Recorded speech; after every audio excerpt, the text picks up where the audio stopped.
Oh yeah. But let's talk about that in a bit, Mm-hmm. because it's time to go for the introductions. For the second time in a row, we're on Death Aura, and we're in the top left hand corner. New set, new series. This is where Red Protoss is spawning. His name is Zest. And spawning here at the bottom right is the blue Terran player. He's a micro god himself. It is ByuN.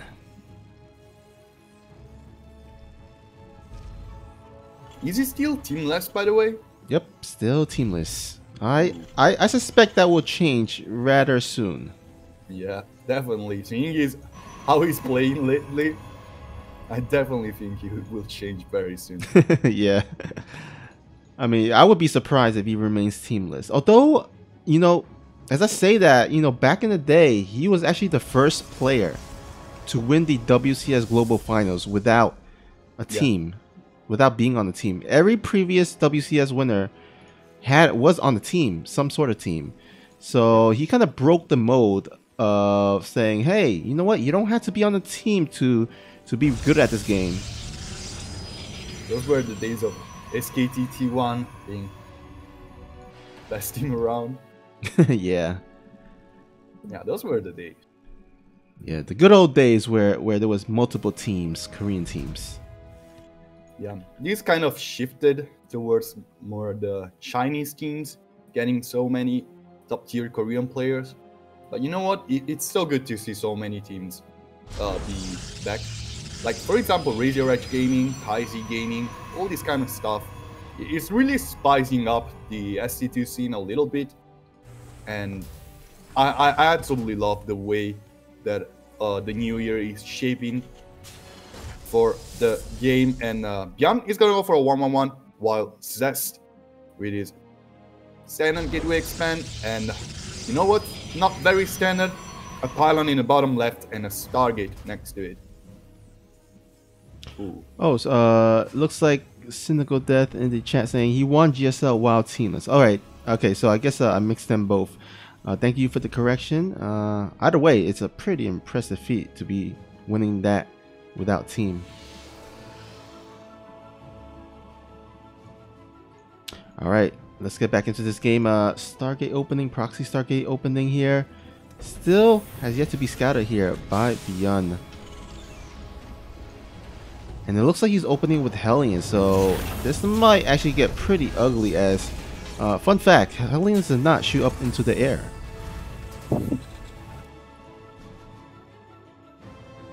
I hope that stays that way.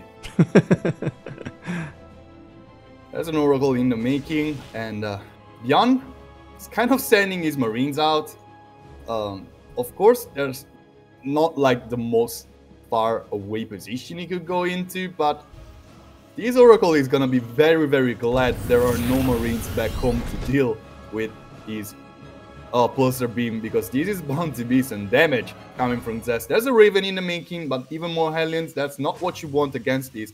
And ByuN is still totally blind about this. Look at the Oracle go into the main, completely unscouted, and taking lives. 2 SCVs and many more are gonna go down until these Marines make their way back home.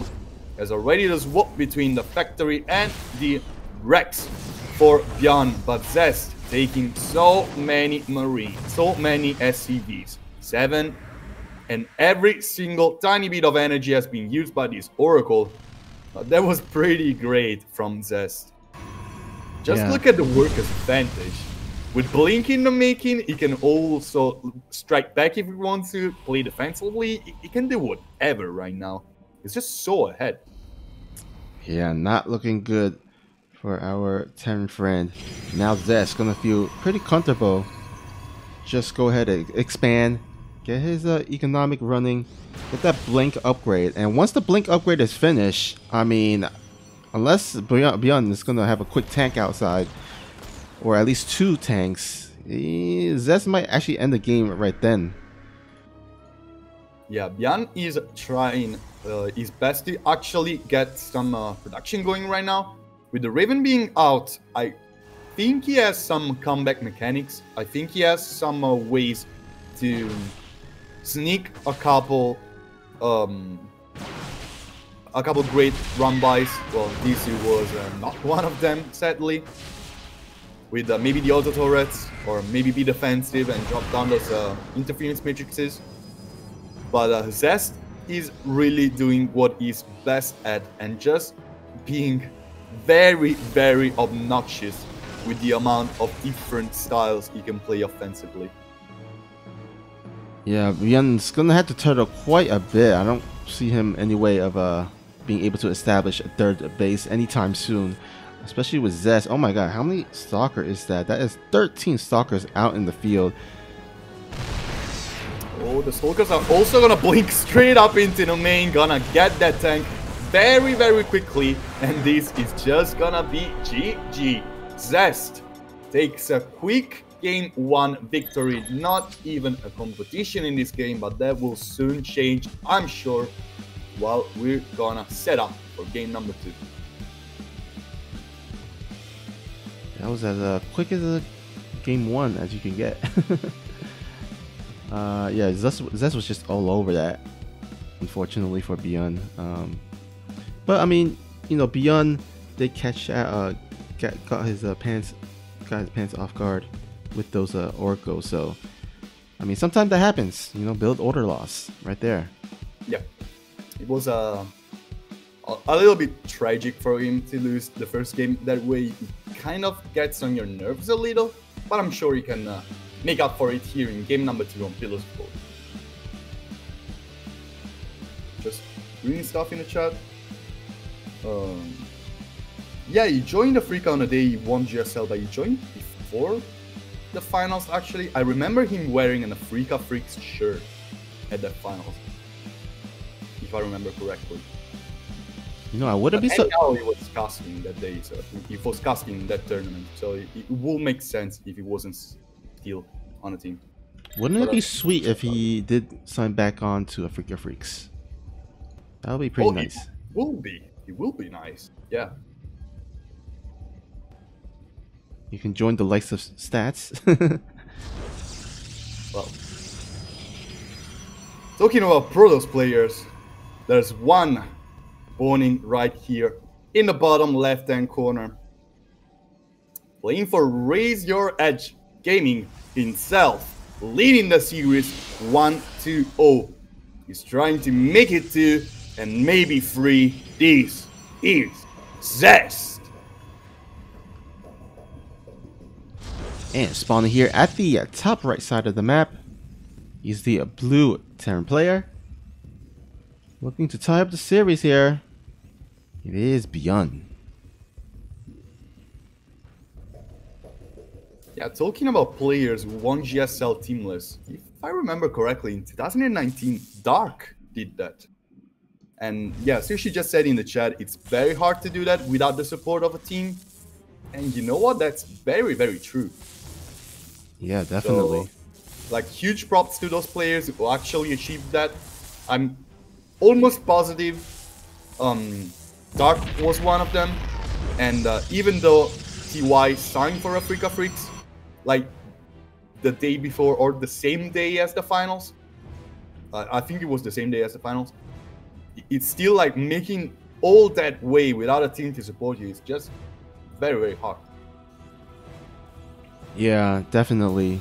I mean, first of all, I mean, back in the days where you can actually travel, right? I mean, before, you know, COVID, you know, making sure that you have, you know, the passport all locked down, the hotel booked, all the reservations.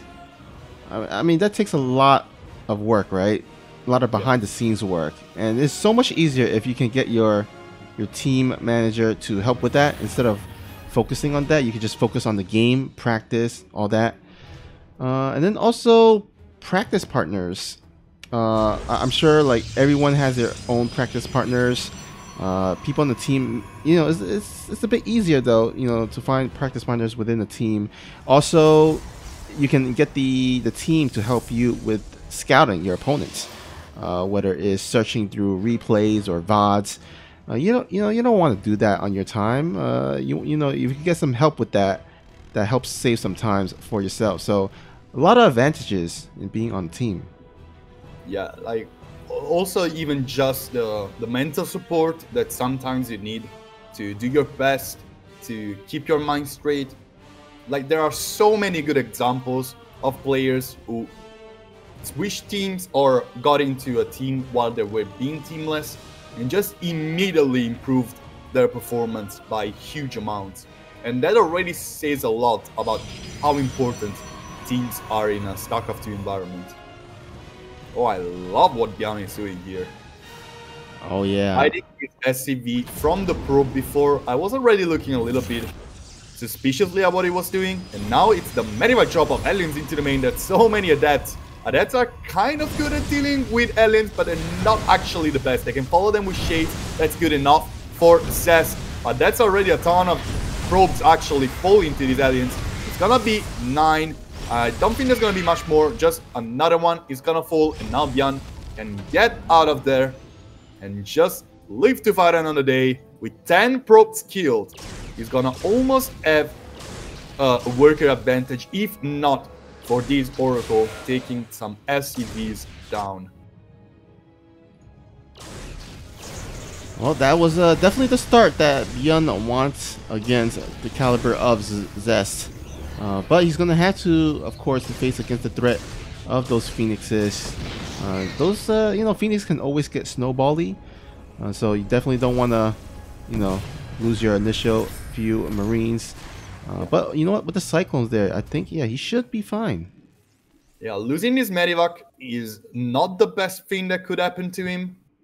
But of course, ByuN is like not desperate right now. Of course, he's gonna get his orbital command quite on time. So he's not really too afraid of what is going on. The Twilight Council is of course gonna be late to make way for these I think it's gonna be 4 Phoenixes. No, it's just gonna be 3. 3 Phoenixes is a very odd number, by the way. Yeah, usually you see like maybe 4 or 5, and then the Protoss will start transitioning into Colossus tech. But I think because he lost 10 workers in the beginning, he needed to, cut some corners. I think cutting the Phoenix count to 3 as a way to cut some corners is probably one of the better ways to do so. He is gonna go ahead and establish his third base, but again, the worker count. Well, actually, as I say that, take a look. It looks like ByuN hasn't really been macroing as well on his side. He's doing something very odd right now. He's at 3 cycles. Like, talking about not odd numbers, you very rarely see cyclones in a count of 3 after the change they had in the, I think it was late 2018.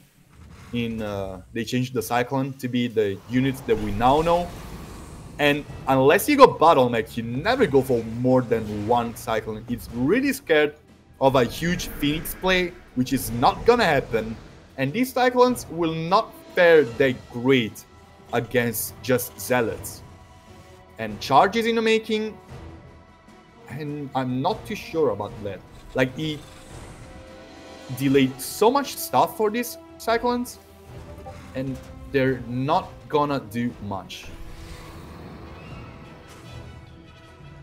Oh, here comes more Phoenixes. It's gonna go to a count of 6. He's making way more right now as soon as I said that Cyclone thing. So, who knows, maybe I'm the fool. I'm thinking maybe he's kind of anticipating like a two base all-in push by ByuN.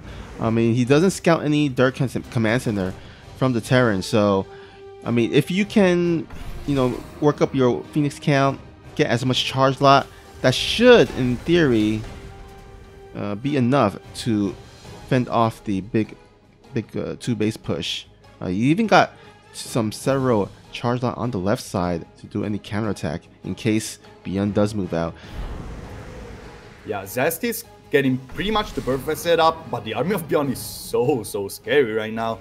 That's a huge Terran army, and Zest is not gonna have much AoE back home. He doesn't have Disruptors, he doesn't have Colossi.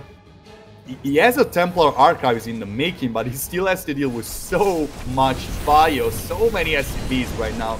These Phoenixes, of course, are starting to catch some Medivacs in the open. The Charge Lots are getting the counter attack you were talking about, but there's still a huge army over here. Tanks are not sieged up. That's a little bit of a mistake from ByuN. He needs to set up a little bit better. Here comes the first siege up. The Cyclones are starting to get stuff done, and with the shield battery comes the shield battery overcharged on top of it. These SCVs, Marines, Cyclones, everything that's happening right now are starting to take lives. 10 probes have fallen down against the 8 SCVs back home. These adults are charging on top of these SCVs. Meanwhile, the Phoenixes are getting everything lifted up. Zest getting a huge surround. Is it gonna be enough? Marines macroing their best. And meanwhile, 30 SCVs have gone down with this push. And everything is gonna crumble for the Terran. Zest, huge defense, huge counter. And 17 workers against 41. That's not great, ByuN. You're in a bad spot, and this orbital command is actually burning down right now. Oh man. Marines are trying to micro their best again against these zealots. Charge has been used. It means that wheels will probably be cleared in the end. Just a little bit too eager to do damage maybe, or maybe not, with plastic run weapons being done. Even taking few trades that are not gonna be great for the Protoss, just works his way. He's got the huge economy advantage. ByuN cannot replace his stuff as quickly as Zest can. And this is gonna work out so well for him in the long run, even if he takes some not very efficient trades. Yeah, ByuN is looking to be in a very dire position and situation. I mean, 2 base to 3. I mean, meals are good, but, you know, they're not that good, you know. I wouldn't even be surprised if Zest just throw down a Dark Shrine because, you know, working off of 2 orbitals, you know, that's not a lot of scans to go around. So, I mean, right now, Zest just playing with his food. He can just throw down additional Nexi or Nexuses or Dark Templars, but it looks like ByuN is going for one last ditch effort. I just don't see this happening. Yeah, I'm actually surprised he's not pulling every single SCV with this. Like, I don't see any way he can come back to this. Like, these Phoenixes are even getting Marines lift up. They can get any trade they want. Zest right now already has Archons. 3 shield batteries over here. ByuN is just steaming into his death. GG gets called, and Zest is gonna be at match point after a quick win in game number 1 and a convincing one in game number 2. Yeah, the first series between Rogue versus Innovation, it went 3-0 for Rogue. He looked to be in the dominant form, and we might actually see kind of a deja vu here with Zest versus ByuN. Zest looking to be really strong. Zest proving himself to be the best, as Skywalker in the chat said. And ByuN is gonna have to definitely come up with something, pull a rabbit out of the hat to start getting that first point on the scoreboard and potentially turning the series around. He is again in the same predicament as Innovation. He needs to win the next 3 games if he has any hopes of advancing to the finals. Like, we were talking about this a little bit before the game started, and like I said before, like, Zest is kind of the nemesis player to ByuN. He's kind of the embodiment of the players that ByuN has always struggled against, and it doesn't look any different today here. This will need a serious step up in the gameplay from ByuN to take back this series into his hands. But talking about his opponent, let's head on into introducing our players. It's the 3rd set of today's 2nd series, and we're in the top left-hand corner where the Red Protoss is spawning here on Lightshade, playing for Razor Edge Gaming, hailing from Korea. He is the best. He is Zest. And spawning here at the bottom right. Up against the wall, guys. He's gonna need your energy. He is ByuN. He's made a huge comeback this year. It was kind of like in the air after just seeing him streaming and stuff such as that. But just like DRG, it's just so good to see these players come back, perform at an incredible level. And with news such as Flash starting to play random because he's too good for playing a normal race, this looks like the year of, the old guard. The older players taking what's theirs back again. And who knows, maybe ByuN can make some huge performance just as DRG has done in the past GSL. Yeah, we've seen DRG getting some nice results in GSL. Got to the semifinals at one GSL season. Just recently got into the quarterfinals. Unfortunately, wasn't able to advance further. But still, top 4, top 8 in GSL Code S is a pretty great result. And I think ByuN, with due time, now remember, he only came back in September, so with due time, I feel like he can definitely get back to the 0 form and maybe potentially get some nice results, maybe even going further and potentially winning the whole GSL Code S tournament. Who knows, maybe it can happen. But Zest is right now kind of exploiting what he thinks are the weaknesses in ByuN's play. He's going for a Stargate again, and once more, he's gonna kind of hide it here in the top right hand corner. Lightshade is not the biggest of maps, so it's still not gonna be very far from ByuN's natural. And ByuN wants to do something a tiny bit different. Triple command center before the factory, with a second Rex being on, probably a third is gonna be dropped as well. And with these Marines catching the Stalker trying to scout, ByuN, if he doesn't lose too much back home, he can add on into a huge macro advantage. Yeah, we do actually see, we did see ByuN open up with a fast reactor to the barracks. He's going for a stem timing with a bunch of infantry units, and he's going to try to catch Zest off guard. But before he can do so, it looks like Zest will catch ByuN with this Oracle. Now, because ByuN went for with the mass marine in the opening, he should in theory deal with this a lot better compared to the previous game. Yeah, the Oracle is finding himself between a rock and a hard place with these Marines, just shooing it away. There's an NGB in the making, but the scouting from Zest, it was like top notch. Like, it was really some good scouting, catching the NGB, catching both the Raxes, catching the third command center. Of course, he knows there's a third Rax coming. There's no other follow-up to this. Like, if you go for a fast third command center and a steam upgrade very quickly with an NGB, you always go for a third one before the factory. And this is exactly what ByuN is doing. And you know what Zest is doing? He's just macroing it up, getting a third Nexus up, getting Blink. He feels confident. And seeing his first 2 performances, I don't see why he shouldn't. But this is still a pretty scary amount of Marines.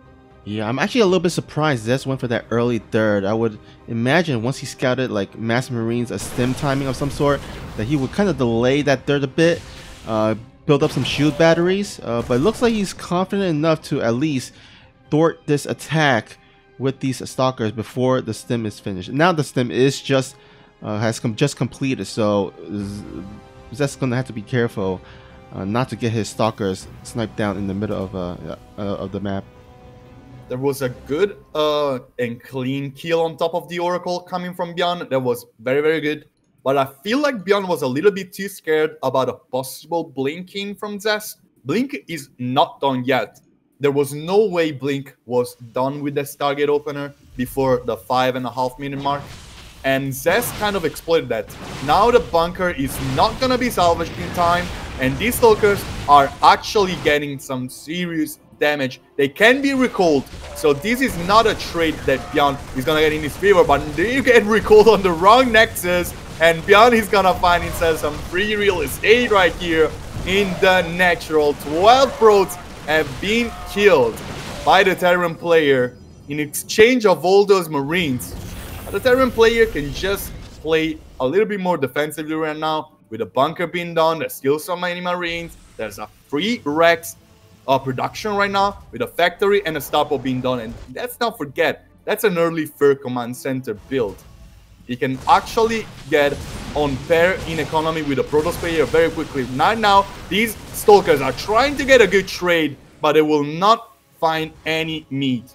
Only 2 SCVs will fall down.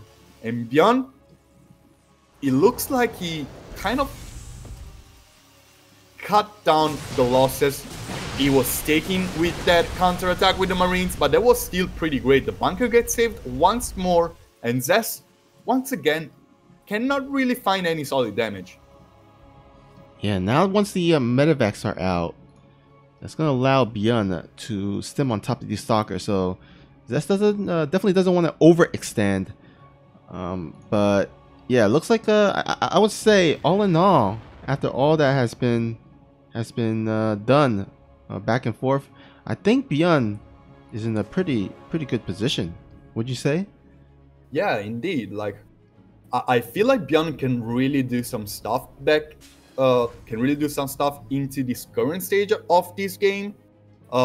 This is probably where he shines the most, trying to steam left and right, perform his best micro with his bio army, just split his army into hitting at different points, defending back home.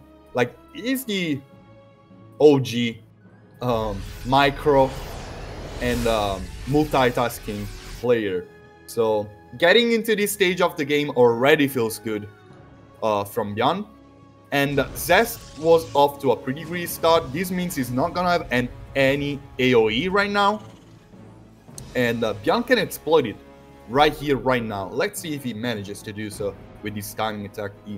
Yeah, the robotic space just halfway done.